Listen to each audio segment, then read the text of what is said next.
في موعدها بالفن الرابع أمام جمهور متعطش للفرجة والمشاهدة، مونودراما ياقوتة للفنانة المسرحية ليلى طوبل.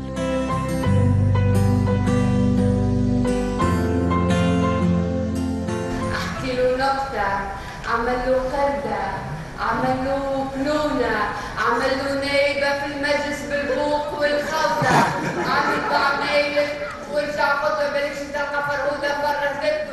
بعد المعاناة متاع والإحساس بالغربة الكبيرة كي تبدأ في فضاءات مغلقة أضوائها مطفية، المقاعد متاعها فارغة بعد ما عملت فينا الجائحة، كأنه إنسان عاود أحياء منه الجديد، كأنه إنسان عاود غزار للضوء منه الجديد، كأنه إنسان عاود حسب إنسانيته مرة أخرى. وتولي فرانكشتاين تسامحه حتى كان ما طلبش السماح، بس تطلب منه انت السماح على طريحه الكليته وحياه المراه. قصة كبيرة برشا ياقوتة، وكل مرة نلقى روحي على خشبة المسرح، كل مرة عندي هكا تجيني نوع مزيج من الأحاسيس، رغبة في البكاء، رغبة في الفرحة هكا.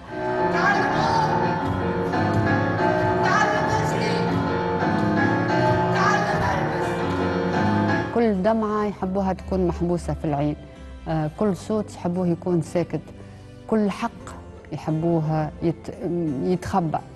أنا ما ندعيش كوني نبدل في الدنيا بالمسرح، وما ندعيش كوني صوت من ليس لهم أصوات، إما قاعدة نقول نحلم بالنهار اللي الفويدة تحلى تولي عنا نفس حقوق الخويدة البيضة. I have a dream today. وياقوتة هي حكاية كل امرأة، كل امرأة سكروا عليها الحيوط وما قالوا لهاش حتى كلمة، بل طلبوا منها كوني تبكي في صمت.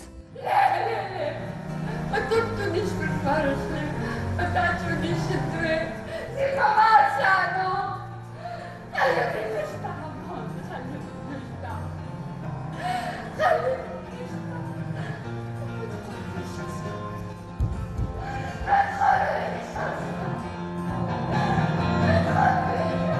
صرخة في وجه العادات والتقاليد والقوانين، وكل امرأة ياقوتة مشعة تقاوم الظلام.